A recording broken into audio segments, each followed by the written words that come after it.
परमार्थ हा जो विषय आहे हा शरीरातल्या कुठल्याच अवयवाचा नाही. परमार्थ विषय आहे मनाचा आणि करावा लागतो तो सुद्धा मनासाठीच. पुन्हा एकदा ऐका, परमार्थ विषय आहे मनाचा आणि करावा लागतो मनासाठी. लोक म्हणतात परमार्थात आल्यानंतर हा माणूस बदलला, मग त्याला काय शिंग फुटतात का?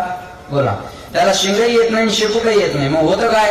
परमार्थात आल्यानंतर मनात परिवर्तन होतं. मनात परिवर्तन होण्याकरता परमार्थ आहे, पण करावा लागतो मनानेच, हे महत्वाचं आहे. लक्ष देऊन ऐकलं तर कळेल. गंगेचं पाणी घ्यायचं आणि गंगेलाच अर्घ्य द्यायचं. अर्घ्य द्यायला घरून पाणी न्यायची गरज नाही. माय हो, तुम्ही बोला, तुम्ही जर शेतात गेला आणि तुमच्या पायात जर काटा मोडला तर तुम्ही सुई आणायला घरी येता का? बोला ना. नाही, मग काय करता? शेतातला दुसरा काटा घेता आणि काट्याने, जरा जोरात बोला, काट्याने काटा काढता. जमतं तुम्हाला? अरे वा, तुम्हाला जेवढं जमल तेवढं कुणाला जमणार नाही. काट्याने काटा काढता.